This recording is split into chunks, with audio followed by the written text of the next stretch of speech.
తెలంగాణ రాష్ట్రం వస్తే ఇక్కడ ఉన్నటువంటి వనరుల చేత అద్భుతంగా అభివృద్ధి చెంది మా జీవితాల్లో మార్పు వస్తుందని,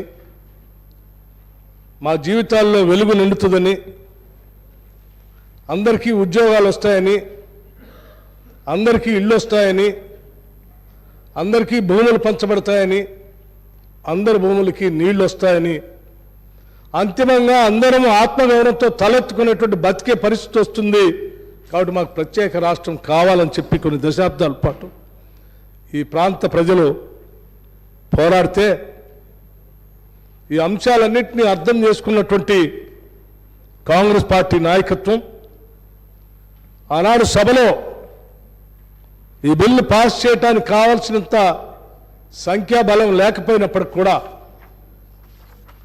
ప్రభుత్వంలో ఉన్నటువంటి భాగస్వాములుగా ఉన్నటువంటి యూపీఏ పార్ట్నర్స్ అందరినీ కూడా ఒప్పించి మెప్పించి తెలంగాణ రాష్ట్ర ప్రజల కోసం వారి ఆరోగ్యం సహకరించకపోయినప్పటికి కూడా ప్రత్యేకంగా ఆనాడు సభలో కూర్చొని ఈ ప్రత్యేక తెలంగాణ రాష్ట్ర బిల్లును పాస్ చేపించి ఈ రాష్ట్ర ప్రజల కోరికలు, ఆశలు, ఆకాంక్షలు నెరవేర్చినటువంటి కాంగ్రెస్ పార్టీ నాయకత్వాన్ని శ్రీమతి సోనియా గాంధీ గారిని తప్పనిసరిగా ఈ సందర్భంగా గుర్తు చేసుకోవాల్సినటువంటి అవసరం ఉంది. అధ్యక్ష, అనేక కలలు, అనేక ఆకాంక్షలు, ఆ కలలు ఆకాంక్షల మధ్యలో వచ్చినటువంటి తెలంగాణ రాష్ట్రం 10 ఏళ్ల పాటు ఇక్కడ ఉన్నటువంటి వనరులతో వారి జీవితాల్లో మార్పు వస్తుందని ఆశించి చూసి చూసి అలసిపోయి అంతిమంగా 10 ఏళ్ల తర్వాత జరిగినటువంటి మొన్న సాధారణ ఎన్నికల్లో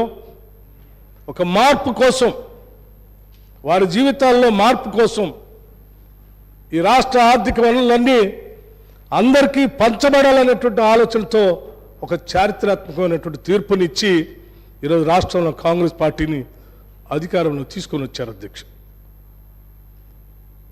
ఈ సందర్భంగా ఈ రాష్ట్ర ప్రజలు ఈ రాష్ట్రంలో జరిగినటువంటి ఆర్థిక విధ్వంసం, ఈ రాష్ట్రంలో జరిగినటువంటి ఉన్నటువంటి వనరులు ఏ రకంగా ఈ రాష్ట్ర ప్రజలకు ఉపయోగపడ్డాయి, ఏ రకంగా దారి మళ్లించబడ్డాయి అనేటువంటి అంశాలు నిజంగా రాష్ట్ర ప్రజలకి, స్టేక్ హోల్డర్స్ అందరికీ తెలియాల్సినటువంటి అవసరం ఉంది. కాబట్టే ఈరోజు ఈ సభలో శ్వేతపత్రాన్ని ప్రవేశపెట్టడం జరిగింది తప్ప ఈరోజు రాష్ట్ర ఇమేజ్ని దిగజార్చడానికో లేకపోతే దేశం దృష్టిలో అద్భుతంగా అభివృద్ధి చెందుతున్న తెలంగాణ రాష్ట్రం అలా లేదు, ఇలా ఉందని చెప్పాలనేటువంటి ఉద్దేశంతోనూ చేసింది కాదు. అధ్యక్ష, వాస్తవం వాస్తవంలాగా ఉండాలి, సత్యం సత్యంలాగా ఉండాలి.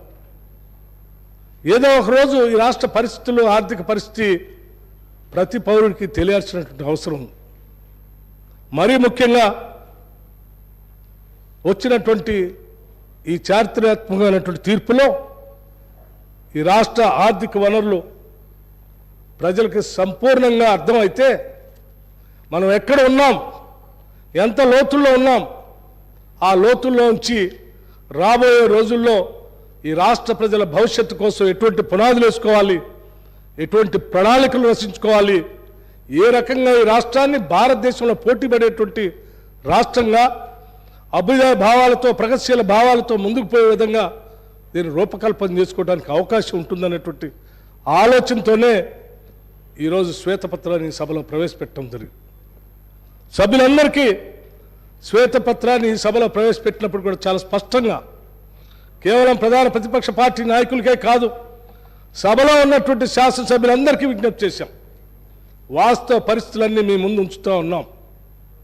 దీని మీద ఆధారం చేసుకొని, ఈ వాస్తవ పరిస్థితులను అర్థం చేసుకొని భవిష్యత్ తెలంగాణ ప్రజల కోసం మీరు ఒక పాజిటివ్ అప్రోచ్తో, సంపూర్ణమైనటువంటి ఆలోచనతో సలహాలు, సూచనలు ఇస్తే తప్పనిసరిగా వాటిని తీసుకొని ముందుకు పోవటం కోసం ప్రభుత్వం ముందుకు వస్తుంది.